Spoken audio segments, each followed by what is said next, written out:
Graduate అక్కడ వెంటనే alert ఇచ్చేవాడు. వెంటనే జాయింట్ కలెక్టర్ ఎవరైతే జాయింట్ మేనేజింగ్ డైరెక్టర్గా కూడా తనను మార్క్ఫెడ్కు జాయింట్ మేనేజింగ్ డైరెక్టర్గా కూడా తనకు హోదా ఇచ్చి ఇటువంటి పరిస్థితుల్లో ఇంటర్వ్యూన్ అయ్యే బాధ్యత ఏదైతే పెట్టామో వెంటనే జేసీ ఇంటర్వ్యూన్ అయ్యేవాడు. ఆ ఆర్బీకే పరిధిలో పంటలు కొనుగోలు చేసి మార్కెట్లో కాంపిటీషన్ క్రియేట్ చేసి రైతుకు తోడుగా నిలబడేవాడు. సీఎం యాప్ అని continuous monitoring of agricultural price and produce అని ఒక యాప్ ఆర్బీకే అసిస్టెంట్ చేతిలోను ఆర్బీకేలో ప్రతి రైతుకు బాసటగా ఉండేది. ఏ పంట రేటు తగ్గినా కూడా వెంటనే ప్రభుత్వం ఇంటర్వ్యూన్ అయ్యి తోడుగా రైతుకు ఉండేది. ఇవన్నీ గతంలో దాదాపుగా 7,800 కోట్ల రూపాయలు ఖర్చు చేసిన వైఎస్ఆర్సీపీ ప్రభుత్వ హయాంలో 7,800 కోట్ల రూపాయలు ఖర్చు చేసి రైతులకు ఏ పంటకైనా కూడా గిట్టుబాటు ధర రాని పరిస్థితి ఉంటే వెంటనే పంటలు కొనుగోలు చేసే దానికోసం ఆ 5 సంవత్సరాలలో వైఎస్ఆర్సీపీ ప్రభుత్వం 3,000 కోట్ల రూపాయలతో ధరల స్థిరీకరణ నిధి కేటాయించి ఏకంగా 5 సంవత్సరాలలో 7,800 కోట్లు ఖర్చు చేసి రైతుకు ప్రతి పంటకు భరోసాగా కొనుగోలు చేసే కార్యక్రమం జరిగింది. రైతుల దగ్గర నుంచి అప్పట్లో ఉచిత పంటల బీమా ద్వారా రైతులకు అందరికీ ఈ క్రాప్ చేయడం, వెంటనే రైతులందరికీ ఉచిత పంటల బీమా కింద తీసుకొని రావడం, దాదాపుగా 85 లక్షల మంది రైతులను ప్రభుత్వమే ప్రీమియం చెల్లించి రైతులకు ఉచితంగా పంటల బీమా ఇచ్చినందువలన ఆ రైతులకు ఏకంగా 7,800 కోట్ల రూపాయలు ఇన్సూరెన్స్ సొమ్ము కింద ఆ రైతులకు 5 సంవత్సరాలలో ఉచితంగా రైతులు రూపాయి కూడా ఖర్చు పెట్టుకోకుండా ఉచిత పంటల బీమా ద్వారా రైతులకు మేలు జరిగిచ్చేలా డబ్బులు పడ్డాయి. ఈరోజు చంద్రబాబు నాయుడు గారి ప్రభుత్వంలో ఎంతమంది తెలుసా రైతులు నమోదు చేసుకున్నారు ఇన్సూరెన్సు? కేవలం 19 లక్షల మంది రైతులు మాత్రమే. అది కూడా ఎవరైతే బ్యాంకు లోన్లు తీసుకున్నారో ఆ బ్యాంకు లోన్లు తీసుకున్నారు కాబట్టి ఆ బ్యాంకులు ఇన్సూరెన్స్ డబ్బులు ఖచ్చితంగా కట్ చేసుకొని ఇస్తారు కాబట్టి వాళ్ళకు మాత్రమే ఇన్సూరెన్సు వర్తింపయింది, కట్టింగ్ అయ్యింది. కేవలం 19 లక్షల మంది మాత్రమే. నేను అడుగుతా ఉన్నా, ఈరోజు ఇటువంటి విపత్కర పరిస్థితి వచ్చింది. ఈరోజు ఇటువంటి విపత్కర పరిస్థితిలో మిగిలిన రైతుల పరిస్థితి ఏమిటి అని అడుగుతా ఉన్నా. ఎవరైతే బ్యాంకుల దగ్గరికి వెళ్ళలేని పరిస్థితిలో ఉన్నారో, ఎవరైతే బ్యాంకులు ఇన్సూరెన్స్ డబ్బులు కట్ చేయకుండా ఇన్సూరెన్స్ డబ్బులు ఎవరికైతే కట్ చేసి వాళ్ళకి మాత్రమే ఎవరికైతే బ్యాంకులు కట్టినాయో మిగిలిన వాళ్ళ పరిస్థితి ఏమిటి? రాష్ట్రంలో మిగిలిన రైతుల పరిస్థితి ఏమిటి?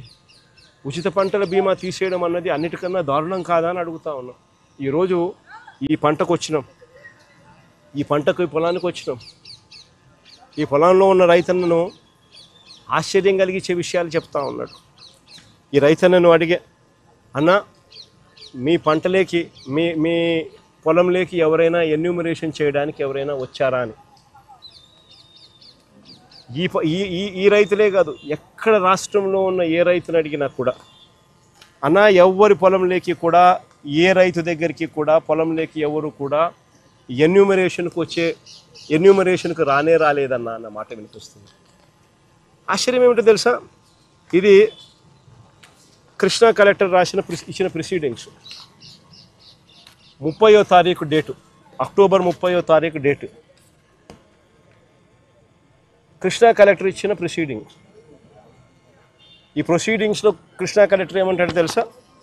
30వ తారీఖు తను ఈ ప్రొసీడింగ్స్ ఇస్తూ తను ఏమంటాడు, enumeration of crop damage and social audit, enumeration అయిపోవాలా, సోషల్ ఆడిట్ అయిపోవాలా, to be completed by 31st, అంటే ఒకరోజు.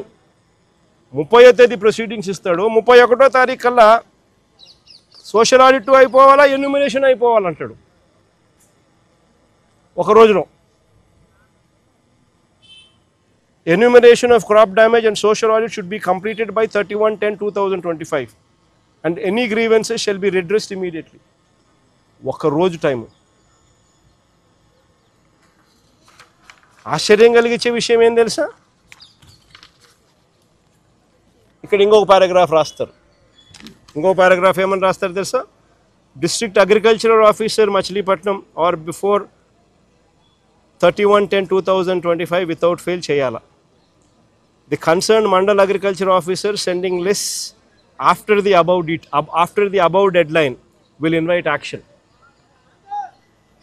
అంటే ఆ తర్వాత ఎవరైనా అప్లికేషన్ పెట్టేదానికి కూడా 31వ తారీఖు అయిపోవాలా, 31వ తారీఖు తర్వాత అప్లికేషన్ కూడా పెట్టేదానికి కూడా the finalized list from the districts should be submitted to the director of agriculture AP Guntur on 1/11/2025. అంటే ఎంత నిర్దాక్షిణ్యంగా వీళ్ళు ఎవడు కూడా వీళ్ళ టైం ఇచ్చింది ఒక రోజు. అంటే దాని అర్థం ఏంది, ఎన్యూమరేషన్ అనేది ఎవడు కూడా పంట పొలాలకు వచ్చి చేసే కార్యక్రమం జరగదు. అసలు ఎన్యూమరేషన్ అంటే ఏమిటో తెలుసా? చంద్రబాబు నాయుడు గారిని అడగాలి ఫస్ట్ ఈ పాయింట్. అసలు ఎన్యూమరేషన్ అనేది పంట పొలాలకు ఎందుకు రావాలా, ఎందుకు చెయ్యాలా అనేది ఒకసారి గమనించండి. సరే, ఇది గాలుల వల్ల, వర్షాల వల్ల, తుఫాను వల్ల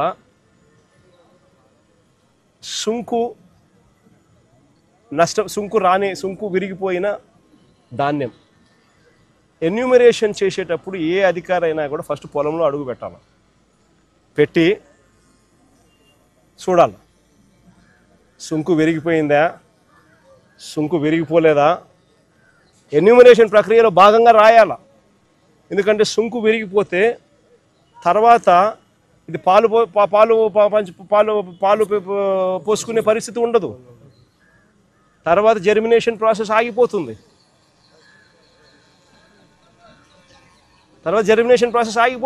పాలు పోసుకునే పరిస్థితి ఉండదు సుంకు విరిగిపోతే. సో సుంకు విరిగిపోయిందా లేదా అని చూడాలి, పొలంలోకి వచ్చి దిగి చూడాలి ఎన్యూమరేషన్ చేసేవాడు. ఇది చూడకుండా, ఇది చెయ్యకుండా ఎన్యూమరేషన్ అయిపోయిందని అంటారు. ఇలాంటి వాళ్ళు ఎవరైనా ఇలాంటి వాళ్ళు ఎవరైనా కూడా ఎన్యూమరేషన్ మాది జరగలేదు, మా దగ్గరికి ఎవడు రాలేదు అని అంటే వెటకారం చేసి మాట్లాడుతున్నారు వాళ్ళను. ఎన్యూమరేషన్ మాత్రం జరగదు. ఇంత దారుణంగా పంట జరుగుతుంది. పైగా ఇంకోటి ఏమంటున్నారో తెలుసా, ప్రతి రైతుకు ఈ మాదిరిగా అగ్రికల్చర్ ఆఫీసర్లు డైరెక్ట్గా ఈ మాదిరిగా మెసేజ్లు పంపించడము, ఈ మాదిరిగా ఆర్బీకేల దగ్గర నుంచి అగ్రికల్చర్ ఆఫీసర్లతో రైతులకు చెప్పిస్తూ ఉన్నారు. ఏమని, మీరు గన ఈ పత్రాలు సమర్పించిన వారి పొలాలకు మాత్రమే పంట నష్టం జాబితా తయారు చేయబడును.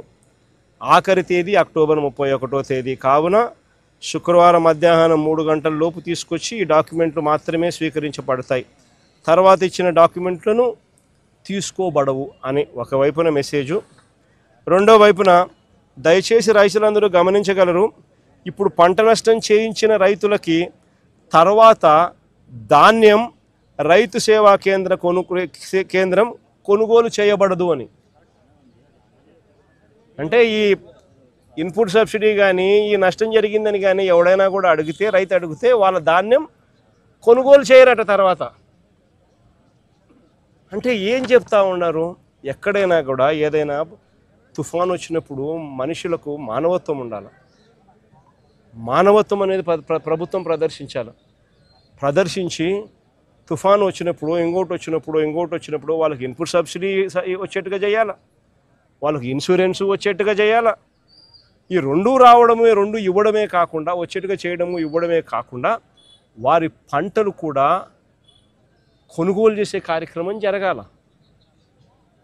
అలాంటిది అది ఇస్తే ఇదేమో, ఇది ఇస్తే అదేమో అని చెప్పి, అది మీరు కానీ అప్లికేషన్ పెడితే పంటలు మేము కొనుగోలు చేయము అని చెప్పి రైతులను బ్లాక్మెయిల్ చేస్తూ ఉన్నారు, రైతులను థ్రెటన్ చేస్తూ ఉన్నారు అని అంటే, రైతులను బెదిరిస్తూ ఉన్నారు అని అంటే, నిజంగా ఎంత నిర్దాక్షిణ్యమైన ప్రభుత్వము, ఎంత నిర్దయ ప్రభుత్వం ఇది అని చెప్పడానికి ఇంతకన్నా వేరే నిదర్శనం కావాలని అడుగుతా ఉన్నా. ఆశ్చర్యం కలిగించే విషయాలు. ఈ ప్రభుత్వం అయితే అసలు ఈ క్రాప్ అనే ప్రక్రియ కూడా పూర్తిగా ఎగనామం పెట్టేసింది. ఈ క్రాప్ అనేది ఎగనామం పెట్టింది. అసలు ఈ క్రాప్ అనేది ఎందుకు చేయాలి, ఈ క్రాప్ అనేది ఎందుకు ఇంత అవసరము అనేది